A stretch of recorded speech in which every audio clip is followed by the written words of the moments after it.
Welcome to Pratap classes. दोस्तों, Pratap classes की YouTube channel पर आपका स्वागत है। तो आज मैं लेके आया हूँ साइंस के महत्वपूर्ण प्रश्न आपके लिए लेके आया हूँ, क्योंकि साइंस लगभग हर एग्जाम में क्वेश्चन पूछे जाते हैं। तो मैं इससे में क्या है, जीव विज्ञान, भौतिक विज्ञान और रसायन विज्ञान की क्या है, आज इस वीडियो में 30 क्वेश्चन आपके लिए लेके आया हूँ, ताकि आपको पता चल सके कि साइंस से संबंधित है वो एग्जाम में किस तरह के क्वेश्चन आते हैं। इसमें जो भी विद्यार्थी Rajasthan police, railway, NTPC, group D, SSC, UPSC, all state में जितने भी एग्जाम होते हैं तो उनसे साइंस से संबंधित क्वेश्चन आते हैं। और मैं इस वीडियो में लेके आया हूँ 30 क्वेश्चन आज आपके लिए। ये रिवीजन क्वेश्चन है, क्योंकि पिछले जितने भी एग्जाम हुए हैं उसके तौर पर मैं आज 30 क्वेश्चन ये लेके आया हूँ, ताकि आपको पता चल सके कि साइंस से जो है संबंधित है क्वेश्चन है वो क्या है, एग्जाम में किस तरह से पूछे जाते हैं। तो इसमें मैं जीव विज्ञान, भौतिक विज्ञान और रसायन विज्ञान क्या है, तीनों इसमें मिक्स करके लेके आया हूँ।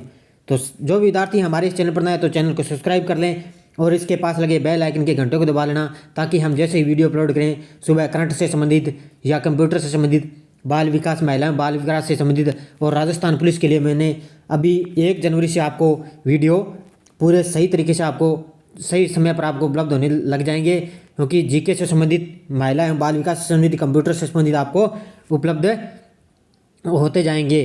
तो वीडियो अच्छा लगे तो लाइक कर देना, शेयर कर देना और पीडीएफ हमारी टेलीग्राम पर प्रताप क्लासेस सर्च कर लेना, वहाँ से आप डाउनलोड कर सकते हैं। और इस वीडियो के डिस्क्रिप्शन में भी टेलीग्राम का लिंक है, वहाँ जाकर भी आप डाउनलोड कर सकते हैं। तो आइए हम बात करते हैं साइंस के क्वेश्चनों की कि किस तरह के एग्जाम में पूछे जाते हैं। तो पहला क्वेश्चन देखो, उम्र बढ़ने के साथ साथ आँख की समझन क्षमता सामान्यतः कम होती जाती है, इस स्थिति को क्या कहा जाता है। तो उम्र बढ़ती है तब क्या है, आंख की क्या है, कमजोरी है वो कम होती जाती है। तो इस स्थिति को क्या कहा जाता है, तो इस स्थिति को कहा जाता है जरा दूरदृष्टि दोष। क्या कहा जाता है, इस स्थिति को एक दोष होता है, उसका नाम दिया जाता है जरा दूरदृष्टि दोष। जिसमें क्या है, उम्र बढ़ती है ना, उसके साथ साथ क्या है, आँख की जो क्षमता है वो कमज़ोर होती जाती है, और इसका एक दोष है, उसको बोलते हैं जरा दूरदृष्टि दोष। अगला क्वेश्चन देखो, गैस्ट्रिक ग्रंथियां पाचन के दौरान एंजाइम का उत्पादन करती है। तो कौन सी जो ग्रंथियां हैं, गैस्ट्रिक ग्रंथियां हैं, वो पाचन के दौरान एंजाइम का उत्पादन करती है, तो वो है पेप्सिन। कौन सी है, पेप्सिन। यह क्या करती है, गैस्ट्रिक ग्रंथियां हैं वो पाचन के दौरान एंजाइम का उत्पादन करती है। इस तरह के क्या है, एग्जाम में क्वेश्चन साइंस से संबंधित ये पूछे जाते हैं। रक्तचाप, लार स्वरण और उल्टी सहित अन्य सभी अनैच्छिक क्रियाएं किसके द्वारा नियंत्रित होती है। तो ये सारी क्रियाएं होती है वो किसके द्वारा नियंत्रित होती है, यह होती है मेंडुला के द्वारा।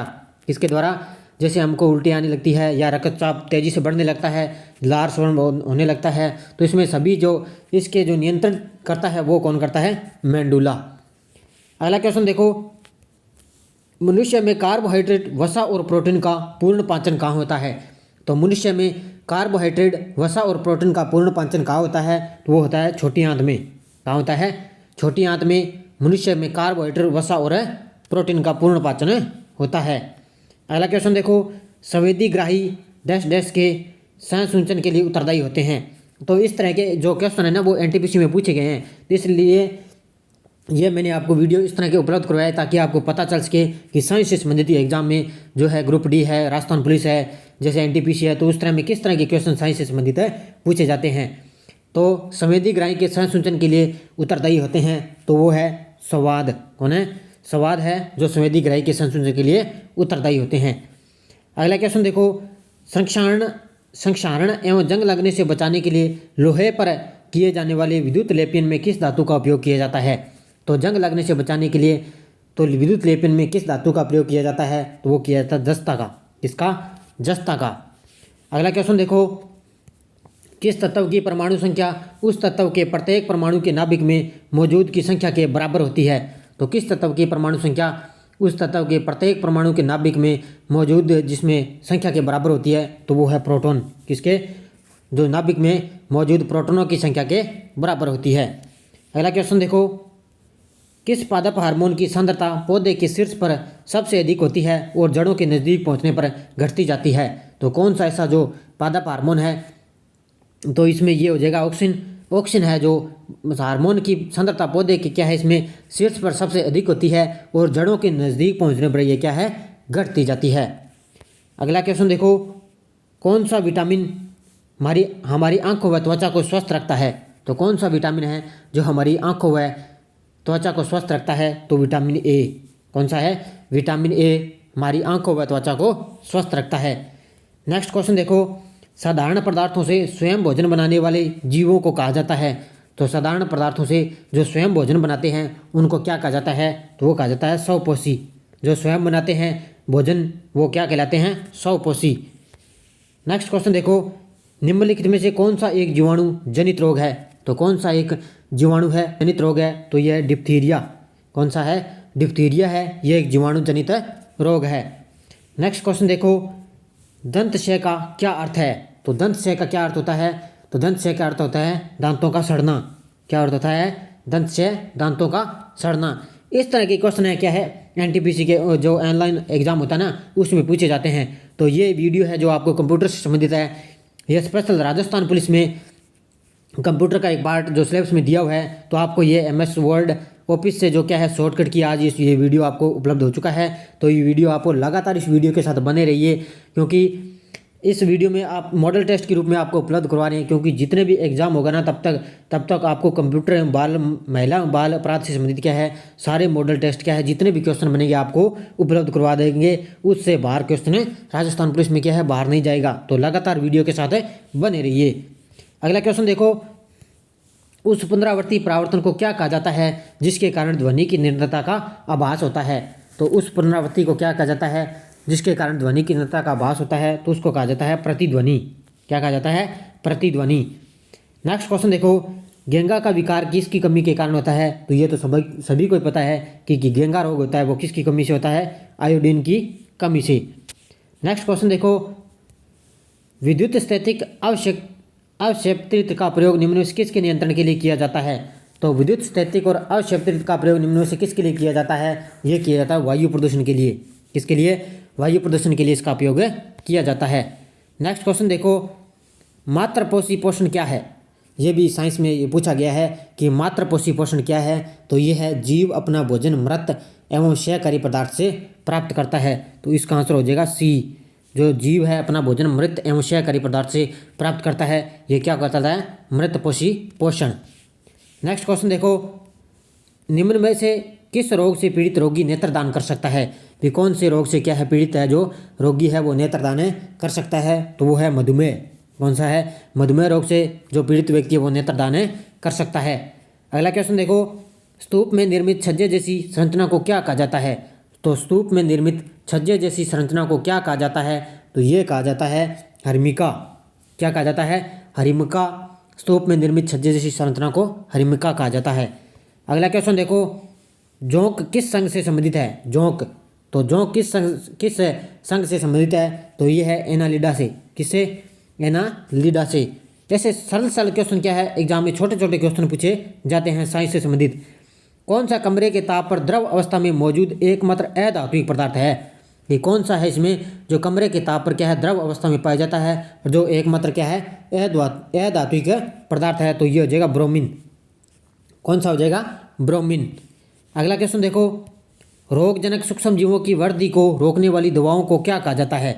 जो रोगजनक है ना सूक्ष्म जीवों की वृद्धि को रोकने के लिए एक दवा आती है तो उसको क्या कहा जाता है? उसको कहा जाता है एंटीबायोटिक। क्या कहा जाता है? एंटीबायोटिक। अगला क्वेश्चन देखो, चुंबकीय फ्लक्स की इकाई क्या है? तो चुंबकीय फ्लक्स की इकाई ये तो सभी को पता है कि चुंबकीय फ्लक्स की इकाई होती है वेबर। क्या होती है? वेबर। अगला क्वेश्चन देखो, निम्नलिखित में से किस पौधे में पादपकाय के एक हिस्से से दूसरे हिस्से में जल एवं अन्य पदार्थों में संवहन हेतु विशिष्ट ऊतक मौजूद होते हैं? तो किस में होते हैं विशिष्ट ऊतक मौजूद? वो होते हैं मार्सिलिया में। किसमें? मार्सिलिया में क्या होता है पौधे में? ये क्या है पादप के एक हिस्से से दूसरे हिस्से में जल एवं अन्य पदार्थों हेतु संवहन हेतु इसमें विशिष्ट ऊतक मौजूद होते हैं। अगला क्वेश्चन देखो, पृथ्वी पर पाया जाने वाला सर्वाधिक संघन पदार्थ कौन सा है? तो पृथ्वी पर सर्वाधिक पाया जाने वाला संगम पदार्थ है वो है ओस्मियम। क्या है? ओस्मियम है ये सर्वाधिक पृथ्वी पर पाया जाने वाला संघन पदार्थ है। अगला क्वेश्चन देखो, भूकंप की किन तरंगों में अनुप्रस्थ विस्थापन शामिल है? भूकंप की किन तरंगों में अनुप्रस्थ विस्थापन शामिल है? वो है एस तरंगे। कौन सी है? ये होगी एस तरंगे। एस तरंगों में क्या है कि भूकंप की तरंगों में अनुप्रस्थ विस्थापन शामिल है। अगला क्वेश्चन देखो, कौन सा एक प्रकाश के प्रकीर्णन का उदाहरण है? ये कौन सा इसमें एक प्रकाश के प्रकीर्णन का उदाहरण है तो यह आकाश का नीला रंग। प्रकाश के प्रकीर्णन का उदाहरण होता है आकाश का नीला रंग। अगला क्वेश्चन देखो, कौन सा कोशिकांग प्रकाश संश्लेषण के दौरान प्रकाश ऊर्जा योगदान करता है? कौन सा कोशिकांग प्रकाश संश्लेषण के दौरान प्रकाश ऊर्जा का योगदान करता है? वो हो जाएगा हरित लवक। कौन सा है? हरित लवक। नेक्स्ट क्वेश्चन देखो, कौन सी गतिविधि ग्रीन हाउस प्रभाव के लिए जिम्मेदार नहीं है? तो इसमें कौन सी गतिविधि है जो ग्रीन हाउस प्रभाव के लिए जिम्मेदार नहीं है? तो परिवहन के लिए क्या है? परिवहन के लिए सोलर कार का उपयोग, ये क्या है? ग्रीन हाउस प्रभाव के लिए जिम्मेदार नहीं है। ईंधन के रूप में लकड़ी का उपयोग, ये तो है। परिवहन के लिए पेट्रोल वाहनों का उपयोग, ये भी है। लेकिन परिवहन के लिए सोलर कार का उपयोग, ये क्या है? ग्रीन हाउस प्रभाव के लिए जिम्मेदार नहीं है। अगला क्वेश्चन देखो, नाभिकीय रिएक्टर में ईंधन के रूप में इनमें से किसका उपयोग किया जाता है? तो नाभिकीय रिएक्टर में ईंधन के रूप में प्रयोग किया जाता है यूरेनियम का। किसका? यूरेनियम का। आज का अंतिम क्वेश्चन देखो, इनमें से कौन सा जल में घुलनशील विटामिन है? तो इसमें कौन सा है जो जल में घुलनशील विटामिन है? तो वो है विटामिन B1। कौन सा है? विटामिन B1 है, वो जल में घुलनशील विटामिन है। तो ये थे हमारे आज के 30 क्वेश्चन, क्योंकि मैंने ये आपको उपलब्ध करवाए हैं ताकि आपको पता चल सके कि साइंस से संबंधित है वो एग्जाम में किस तरह के क्वेश्चन आते हैं। तो ये मैंने 30 क्वेश्चन करवाए हैं। ऐसे ही एग्जाम में क्या है, जो पीछे एग्जाम में उनसे मैंने उठाए हैं, ये एग्जाम में ऐसे क्वेश्चन साइंस से संबंधित है पूछे जाते हैं। क्योंकि इससे आगे क्या है, तो मैंने आपको सीधे ही करवा दिए, कोई तथ्य कुछ नहीं बताया। लेकिन आगे मैं तैयार करूंगा साइंस से संबंधित क्वेश्चन, वो आपको तथ्य के साथ उपलब्ध करवाऊंगा। क्योंकि ये क्या है, साइंस से संबंधित आपको एक रिवीजन के तौर में क्लास मिलती रहेगी और उसके साथ साथ आपको तथ्य भी इसके साथ में मैं उपलब्ध करवाऊंगा। तो लगातार इस वीडियो के साथ बने रहिए। तो धन्यवाद दोस्तों। जय हिंद, जय भारत।